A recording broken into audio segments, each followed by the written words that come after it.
অঙ্কবিজ্ঞান.com আয়োজিত আজকের ক্লাসে তোমাদের সবাইকে স্বাগত জানিয়ে শুরু করছি।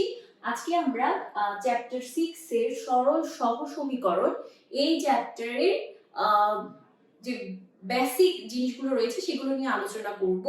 তো এই চ্যাপ্টারে জাস্ট হচ্ছে আমরা বিভিন্ন ধরনের সমীকরণ সমাধান করে চলকের মান নির্ণয় করব। তো সেটার আগে যে যে জিনিসগুলো আমাদের জেনে নেওয়া দরকার, প্রসেসগুলো, সেটা আমরা আজকের ক্লাস থেকে জেনে নিই। ফার্স্টে আমরা দেখি যে সরল সহ সমীকরণ বলতে আমরা কি বুঝি অ্যাকচুয়ালি। তো হচ্ছে এখানে ফার্স্টে দেখো x + y = 5, এটা একটা সমীকরণ। এখানে x আর y দুইটা কি অজানা রাশি বা চলক। চলক বলতে আমরা কি বুঝি, যে এটার মান আমাদের অজানা। কোন একটা সমীকরণে ধ্রুব সংখ্যা বাদ দিয়ে x y দ্বারা চলককে প্রকাশ করা হয়। এখন এই চলক দুইটি একঘাত বিশিষ্ট, এরূপ সমীকরণ সরল সমীকরণ। অর্থাৎ কোন একটা সমীকরণকে আমরা সরল সমীকরণ তখনই বলবো যে এটার ঘাত এক। অর্থাৎ আমরা এর আগে অনেক ক্লাসে কিন্তু পড়েছি, যে অ্যালজেব্রার ফার্স্ট চ্যাপ্টারে আমরা পড়েছিলাম যে হচ্ছে ঘাত কি, বেস কি, পাওয়ার কি, মাত্রা কি, এগুলো কিন্তু পড়ে এসেছি চ্যাপ্টার 4 এর শুরুতে। তো হচ্ছে এখানে দেখো x এর পাওয়ারও কত 1, y এর পাওয়ারও 1।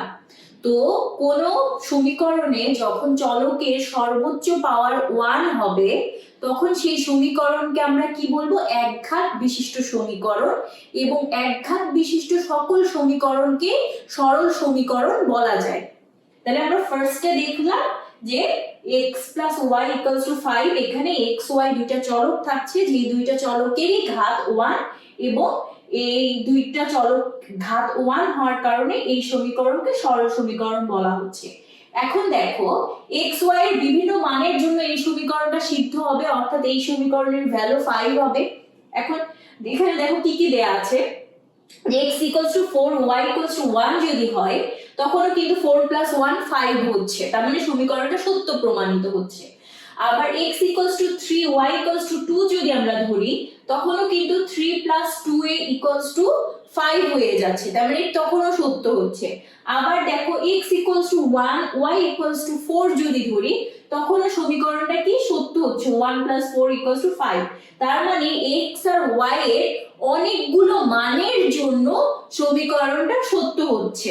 আবার দেখো আমরা আরেকটা সমীকরণ দেখি, যে x - y = 3। এই সমীকরণে দেখো সমীকরণটি x = 4 y = 1 যদি হয় তাহলে 4 - 1 = 3 আসতেছে। আবার পরের ক্ষেত্রে x = 5 y = 2 যদি ধরি তাহলে 5 - 2 = 3, তার মানে x 5 y 2 এর জন্য এই সমীকরণটা সত্য হচ্ছে। আবার x 6 y 3 ধরো, 6 - 3 = 3 আসে, 7 - 4 = 3 আসে, 8 - 5 = 3 আসে। আবার 2 - 1 যদি ধরো তাহলে 2 মাইনাস এ মাইনাস প্লাস হয়ে যাচ্ছে, 2 + 1 3।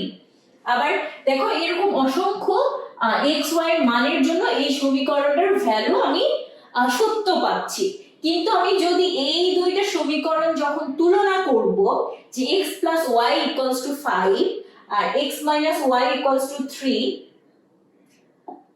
এই দুইটা সমীকরণ যখন একসাথে আমি সমাধান করব তখন দেখো এই দুইটার ক্ষেত্রে কমন একটা ভ্যালু পাচ্ছি, সেটা হচ্ছে x = 4 y = 1, যেটা দ্বারা উভয় সমীকরণই সত্য প্রমাণিত হচ্ছে।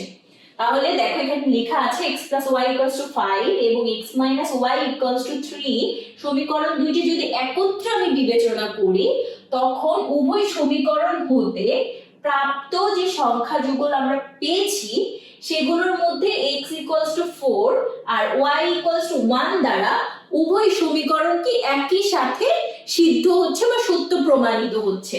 তাহলে চলকের একাধিক মান দ্বারা সিদ্ধ হলে সমীকরণ সমূহকে কি বলা হয়, একত্রে সহ সমীকরণ বলা হয়। আর চলক যদি একঘাত বিশিষ্ট হয় তখন সেই সহ সমীকরণকে কি বলা হবে, সরল সহ সমীকরণ বলা হবে। তাহলে আশা করছি তোমরা বুঝতে পেরেছো যে সরল সহ সমীকরণ অ্যাকচুয়ালি কি।